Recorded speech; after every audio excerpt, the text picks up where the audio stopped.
আসসালামু আলাইকুম প্রিয় শিক্ষার্থী, আপনারা যেখানে রয়েছেন আশা করি ভালো আছেন, সুস্থ আছেন। আর এইচটিবিডি চ্যানেলের পক্ষ থেকে আপনাদের স্বাগতম। প্রিয় শিক্ষার্থী, ইতিমধ্যে আপনাদের 2024 সালের সকল পরীক্ষা শেষ হয়ে গেছে। এখন শুধু বাকি রয়েছে বাস্তব প্রশিক্ষণ। এই বাস্তব প্রশিক্ষণের কাজটা শেষ হয়ে গেলে আপনার মূল রেজাল্টটা নির্দিষ্ট একটা তারিখে প্রকাশ করা হবে। প্রিয় শিক্ষার্থী, আজকে যে বিষয়টি আপনাদের সাথে আলোচনা করব সেটা হলো পরীক্ষার রেজাল্টের দিনে আপনারা খুব সহজে সবার আগে কিভাবে রেজাল্টটা পেয়ে যাবেন। তো সে বিষয় নিয়ে আপনাদের সাথে একটু আলোচনা করব। প্রিয় শিক্ষার্থী, যে জিনিসগুলো খুবই জানার দরকার সেই জিনিসগুলাই তো আপনাদের শেয়ার করব। তাহলে আপনারা সবার আগে রেজাল্টটা পেয়ে যাবেন কোনো ঝামেলা ছাড়াই।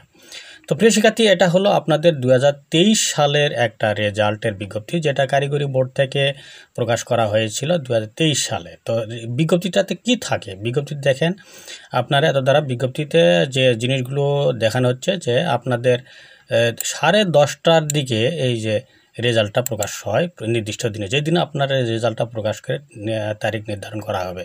তারপরে আপনারা কোথায় গিয়ে রেজাল্টটা দেখতে পারবেন, এই ওয়েবসাইটে যায়কেও তো আপনারা রেজাল্টটা দেখতে পারবেন। তাছাড়া অন্যান্য ওয়েবসাইটগুলো আপনাদের সম্মুখে দেওয়া হবে। রেজাল্টের সামনে যখন আসবে তখন নির্দিষ্ট একটা ওয়েবসাইট আপনাদের জন্য এই চ্যানেলে দেওয়া হবে। সেই চ্যানেল থেকে আপনারা নিজেদের রেজাল্টটা দেখতে পারবেন। প্রিয় শিক্ষার্থী, আর একটা যেটা বিষয় নিয়ে আলোচনা করব, রেজাল্টটা পেয়ে গেলেন, রেজাল্টটা যদি কারো খারাপ হয়ে থাকে সে বিষয়ে আপনারা কি করবেন। রেজাল্ট খারাপ হয়ে গেলে কোনো কারণবশত কোনো একটা সাবজেক্টে, তাহলে বসে থাকার কোনো সুযোগ নেই, তারও একটা ব্যবস্থা রয়েছে। সে বিষয় নিয়ে আপনাদের সাথে একটু শেয়ার করব।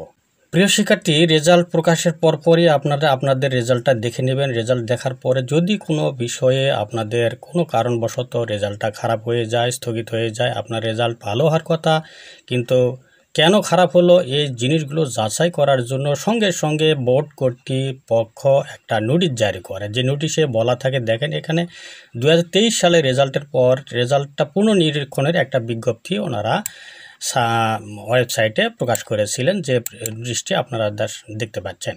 নোটিশে 2023-এর ফলাফল পুনর্নিরীক্ষণের জন্য নিয়মাবলী। তাহলে আপনাদের জন্য একটা সুযোগ রয়েছে, প্রত্যেকটা সাবজেক্টের যে সাবজেক্টে আপনাদের রেজাল্ট খারাপ হয়েছে সেই সাবজেক্টের রেজাল্টটা যাচাই করার জন্য, অর্থাৎ এখানে বোর্ড চ্যালেঞ্জ যাকে বলা হয়।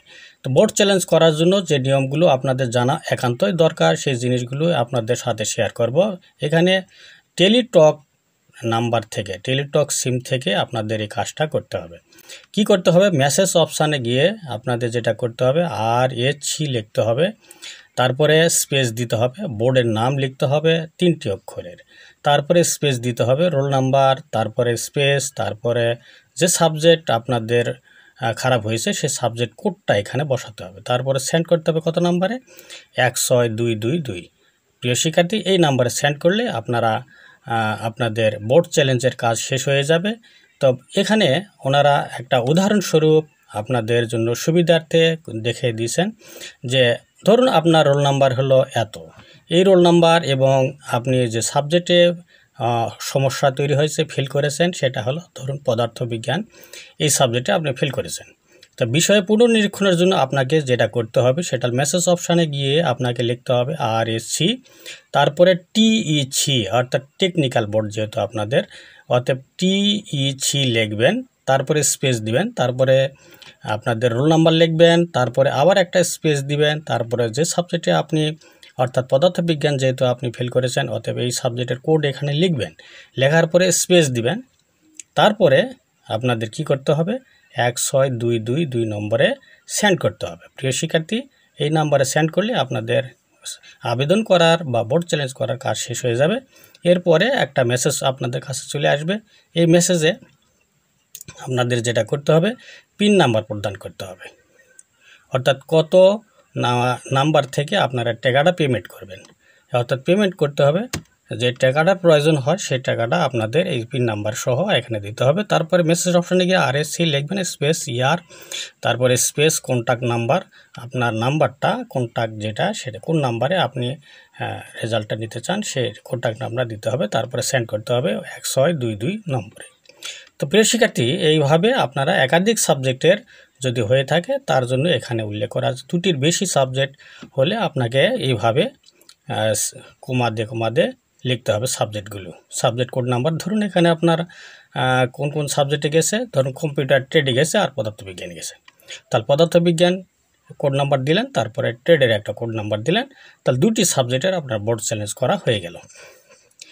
এতে কি হবে? এতে হবে এক্ষেত্রে প্রতিটি পত্রের জন্য আপনাকে যেটা করতে হবে 125 টাকা হারে ফি জমা দিতে হবে। তাহলে এই ফি দেওয়ার ব্যবস্থাটাও কিন্তু আপনার ওই যে নগদের মাধ্যমে দিতে হবে। তো এখানে আপনাদের সব মেসেজের দ্বারাই আপনারা সেন্ড করে দিবেন আপনাদের ফিটা, তাহলে আপনাদের বোর্ড চ্যালেঞ্জের কাজটা শেষ হয়ে যাবে। প্রিয় শিক্ষার্থী, আপনাদের 2024 সালে যখন নোটিশ প্রকাশ করা হবে তখন আপনাদের আরও ভালো করে বুঝিয়ে দেওয়া হবে। আর যতটুকু বুঝলেন অনেকটা উপকৃত হয়েছেন বলে আমি মনে করি। আজ এ পর্যন্ত আপনাদের সুস্বাস্থ্য দীর্ঘায়ু কামনা করে এখানে শেষ করছি। খোদা হাফেজ।